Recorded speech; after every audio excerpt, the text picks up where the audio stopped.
narrative that we all bounce back 10,000 times better after a breakup. It's just not good for your mental health to have those unrealistic expectations at all. What are the best things to do post-breakup? Hi everyone, I'm Jasmine. I provide online support services. Those of you that may need some help during rough times. I provide the usual online services, the video, face-to-face, instant messaging, chat, and email. If you would like to book, just head to the link in the bio. You can make an instant booking. So for today, we are going to talk about why breakups are so painful and how to get through it. Breaking up or going through a divorce can be the most painful thing a person can endure, as well as being the most horrific war or combat where there are no rules and no one fights fair. Now, the stats are saying that 50% of marriages end in divorce these days, and really pretty much each and every one of us has been through a breakup at some point in our lives. Truly, for most people, a breakup or a divorce is devastating. People lose their family unit, their shared home, they fall into a huge debt, use their kids as collateral, develop substance abuse problems, depression, anxiety, adjustment disorder, post-traumatic stress disorder, just to name a few. Relationship problems and breakups are probably one of the biggest reasons that people come to therapy. It can really bring out the ugliest within us too. So Judge Judy, actually, we all know Judge Judy. She is goals, that lady. She did an interview and she basically said that she's seen a lot in her court hearings. She has sat in a courtroom with a murderer / rapist on trial with the parent of the victim in the same room, but nothing compares to the level of hate between a man and a woman getting a divorce in family court. Can you imagine that? Can you imagine that you hate the person you once loved so dear, person you took vows with, that you may have created a life with or lives with, that you could hate them more than a father would hate their darling daughter? Than a father would hate the perpetrator who killed their darling daughter. It's hot here.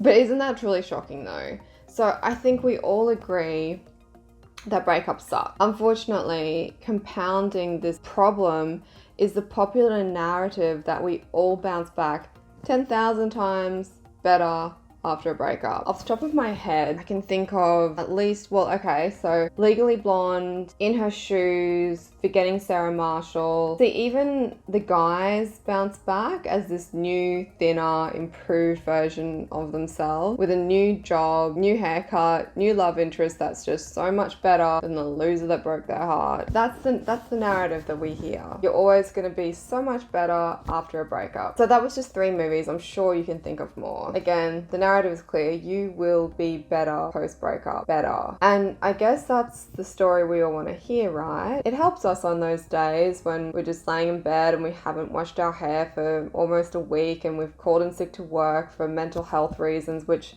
is probably legit anyway. We probably want to, in those moments, hear the fairy tale. It's more aspirational. But people who write books about breakup, movies about breakups, pretty much all pop culture wants you to believe that this is for the best and you are going to slay because of this. What this does is create an unrealistic expectation of how you will handle your breakup, ultimately setting us up for failure and making us feel even worse, like as though you need that. I could have perpetuated the popular narrative, this is the case, but no, that's not the case. I beg to differ. From what I have seen, I've never seen anyone have a Legally Blonde experience. What I've seen is people in abusive relationships, they somehow manage to escape it. Good on you, but then they usually follow that same pattern, the pattern of their life, and they just end up with a new abuser. And like, what about the woman who found the love of her life?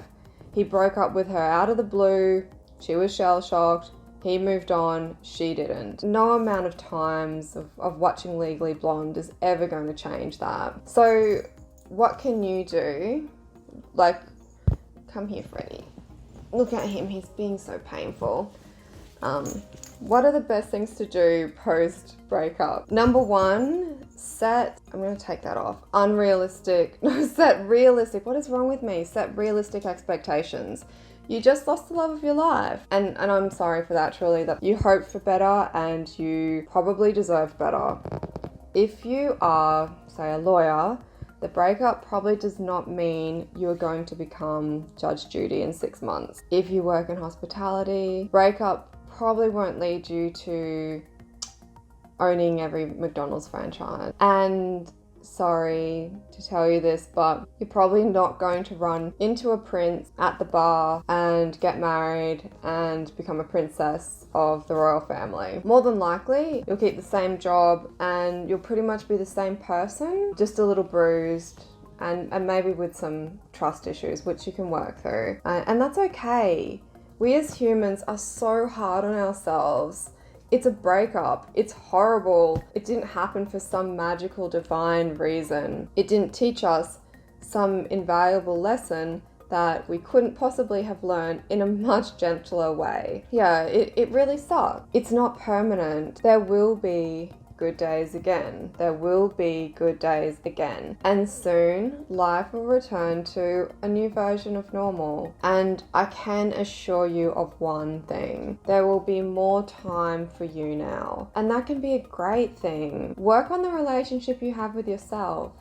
I think it's more exciting to fantasize about Oprah Winfrey and Barack Obama probably. But really, you've got an opportunity here to pay a little attention to yourself, your own needs. So indulge in it. This is your time now. It's your moment. Number 2, cut off all contact. Cut off all contact. You've got to do it. You're not doing yourself any favors. You cannot operate with a clear head whilst your ex is still occupying space there. He's not paying the rent, so boot him out. You just need to have that clear head, and you can't with him there. Get them off your social media. We've all seen someone disgrace themselves by posting stupid things on Instagram to get their ex's attention, humiliation on digital level. Do not engage. Unfollow, delete them off your phone. Don't delete every memory of them. That's not what I'm saying. They were a part of your life. They deserve a little box of memories and keepsakes and keep photos too. If you can keep the photos on a USB, that's probably a better idea. Just like it's not as easily accessible as like when it's on your mobile phone, it's right there. So put them on a USB. You might want to look at them one day because they were part of your life. But do delete the messages because you will sit there and read them on a sad Friday night alone and you'll reminisce with your rose-colored glasses and you might try to get back with them. See, the person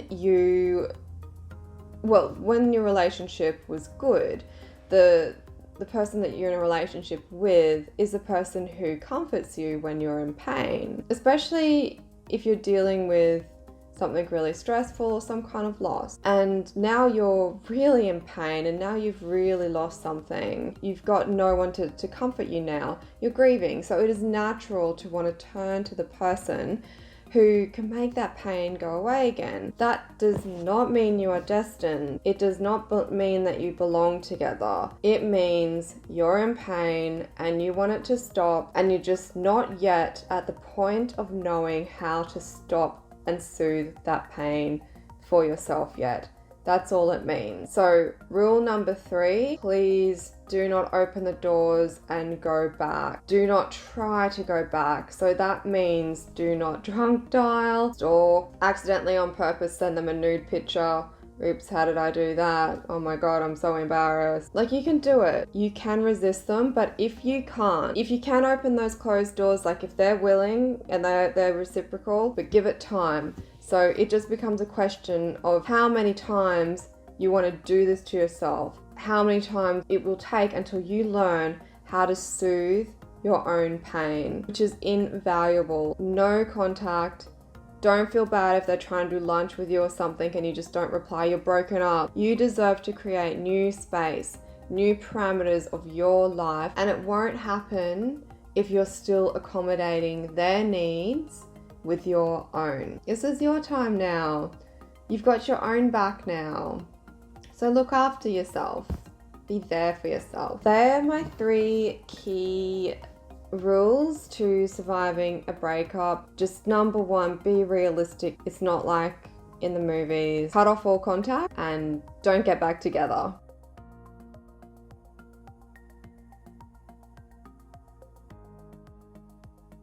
I guess it's all about the self here. You'll work things out for yourself. Self-healing, self-respect, self-adjusting. You can't do any of the 3 without a good, clean breakup. For those of you who need reminding, I offer online services, help and support to help you get through these rough times. You can make a booking. Again, the link was in the bio. If you like this video, I'm not going to tell you what you need to do because we all know how to use YouTube. Take it easy, everyone.